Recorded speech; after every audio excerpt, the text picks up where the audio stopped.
Located in the San Bernardino Mountains of Southern California, the small city of Big Bear Lake is a popular holiday destination. The region draws thousands of tourists, and its picturesque surroundings have been used as locations for many Hollywood classics, including Daniel Boone, Gone with the Wind, and even Disney's Old Yeller. But Big Bear Lake is also known as the location of a much more shocking filming project. The tranquil mountains of Big Bear are a world away from the glitz and glamour of Hollywood. They're also home to the well-known Hollywood animal trainer and stuntman, Randy Miller. Randy's company, Predators in Action, specializes in location and studio-trained exotic animals. Yeah, I mean, I definitely built Predators in Action with no fear. We still do push the envelope, but back in the day, we really pushed the envelope. And I mean in every way. It could be a stunt, doing a staged attack, or even just a simple model shoot with a tiger crawling on a girl that the cat's never seen before. We did things back then we probably wouldn't do today.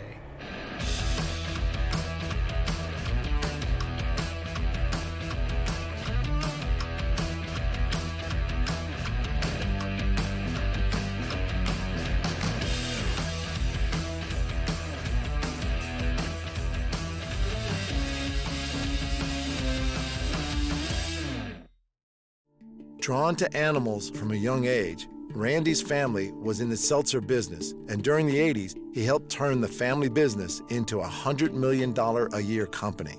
He lived an extravagant lifestyle and used his successful business fortune to indulge his childhood dream of owning big cats, bears, and other exotic animals.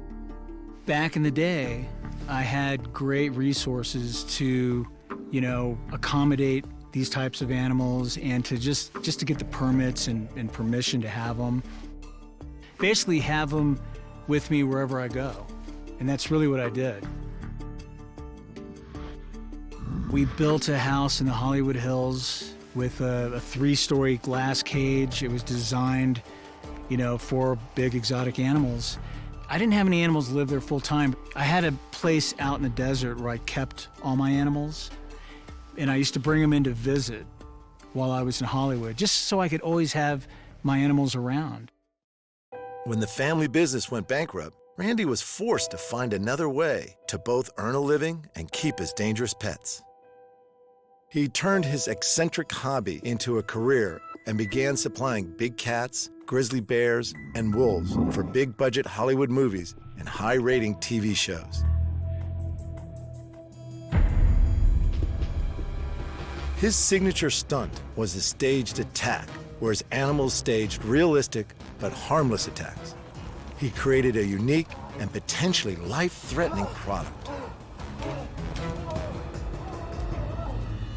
My staged attack was not taught. Nobody teaches you that. It was developed back in those days, like in that house with that glass cage. I used to wrestle my animals and play with them. I mean, the reason I used to wrestle and play with my animals was because of the joy I got out of it and the fun it was. But the animals bond so much stronger when you have that kind of interaction. They just do. I mean, the key to an animal's heart is to play and have fun. And those lions and tigers, bears, they love to wrestle and play. So I think most of us wrestle and play with younger animals. As they get older, it becomes much more dangerous. My whole staged attack developed out of playing with these animals as they matured and just learning how to control it.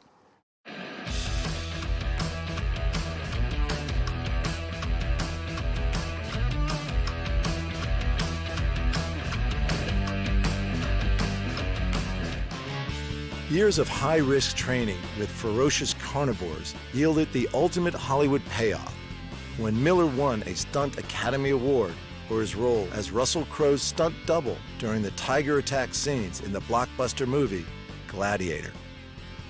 Once I focused on doing film work with these animals, and I really focused on training them to be in movies, that's what we were training for, was that scene, not even knowing it. But I mean, I would say our whole career put us there. That tiger was raised its whole life to play out all that action you see in that scene. You know, the lunging, the jumping, the snarling, and that staged attack. I got bit on that show. There were a lot of staged attack scenes, and it required a lot of takes over and over.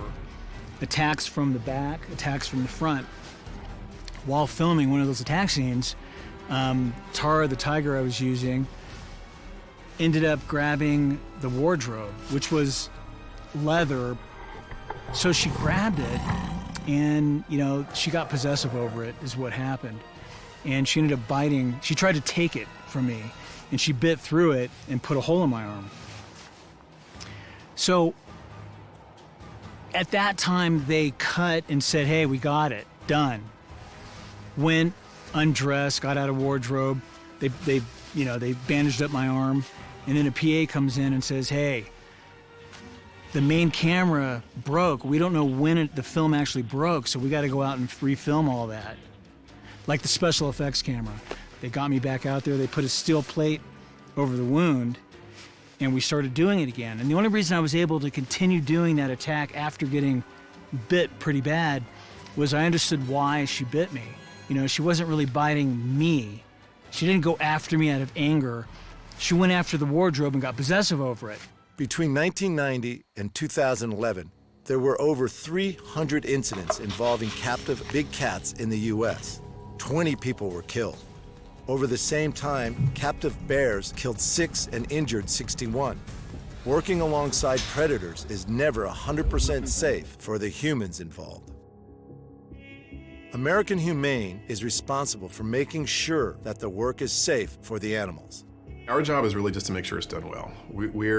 Our primary mission is to oversee, basically police, the care, the safety, the humane treatment of the animals while they're on set. The others want to debate whether it's philosophically okay to use these animals. So when I'm asked, you know, should these animals be used, you know, look, we could sit here for 3 hours, 4 hours, and probably not arrive to a decent answer. But when I tell you, look, my job is to make sure that the animals that are participating, are being used in these environments, are cared for properly, that is really our job and our mission. Big cats, grizzly bears, and wolves are popular movie stars, and they're all capable of removing human limbs in seconds. Even a monkey can cause serious lacerations and injury. Strict safety protocols are always in place, but when dealing with unpredictable natural predators, safety measures aren't always 100% effective. You know, on the good sets, in my experience, on the controlled film sets that hire the right people, who care for their animals, who've had the time, put in the time to train them properly and go through all the preventative measures. In instances like that, I think it's very safe. I think it's very controlled and safe. Now, as it often is, it comes down to hiring the right people, right? Getting the right team around you. Because if you get someone who doesn't have the experience, you're gonna be in trouble. One thing with my line of work, we have developed one of the best safety protocols there is. I mean, you need a fast plan if something goes wrong. And we all learned, even with that, the ultimate price can get paid, you know? These animals are capable of taking somebody's life in a matter of seconds. So in my position, knowing that, anybody handling these animals, not just owning these animals, but working around these animals, should have the education and experience to participate in stopping or helping save somebody's life if there's an accident or an attack taking place. Many exotic pet owners raise their animals from babies, building a strong bond and creating a sense of trust.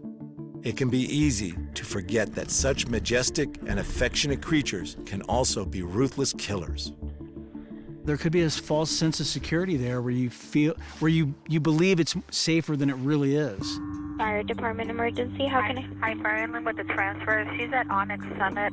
We're at Rainbow Lane. Off Rainbow Lane. He's bleeding from his neck heavily. Hold on, ma'am. She's at Onyx Summit off of Rainbow Lane. There's a bear. We think it's an animal attack. Okay. Yes, or a bear attack. A bear attack.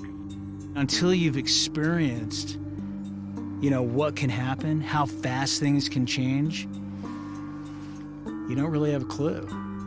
And unfortunately, it takes a tragic, accident to really experience what I'm talking about.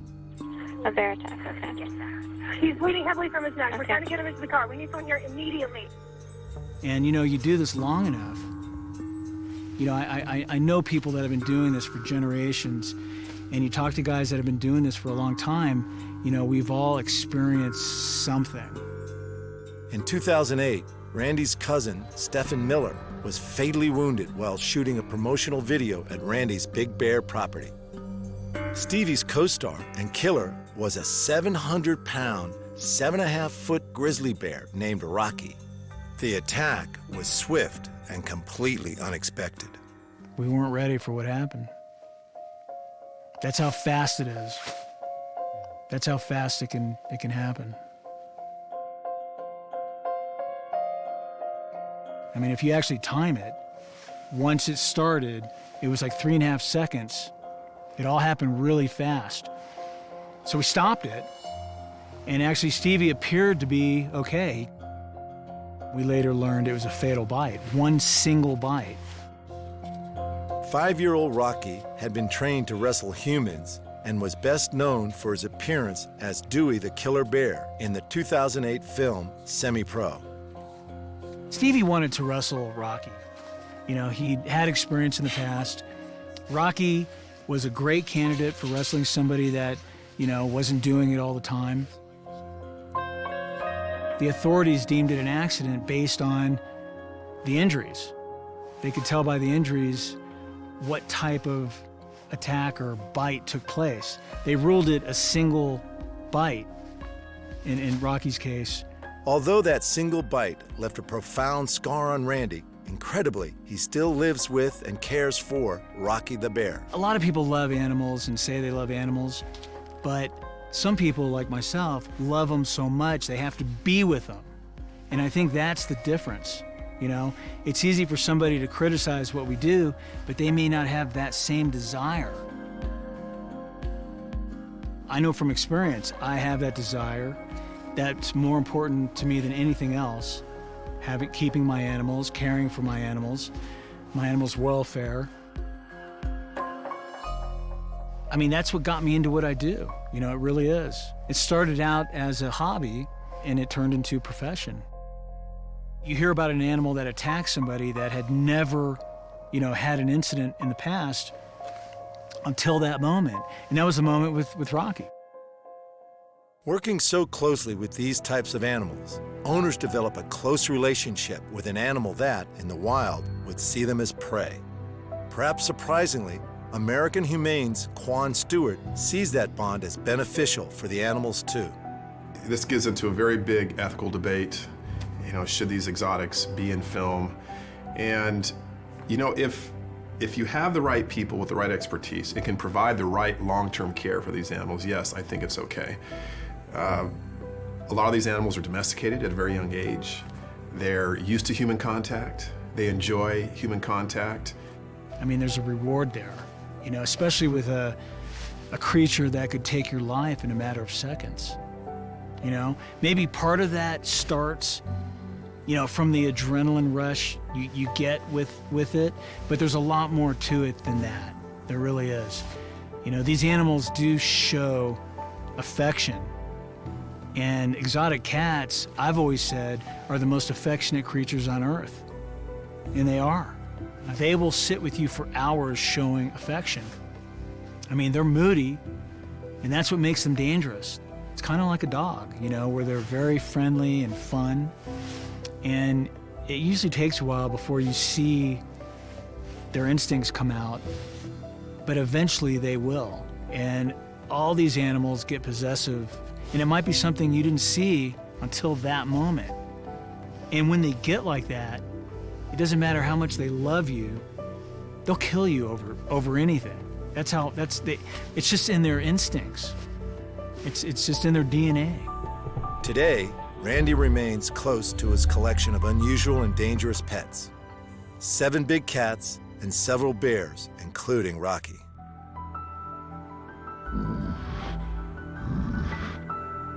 I can tell you this.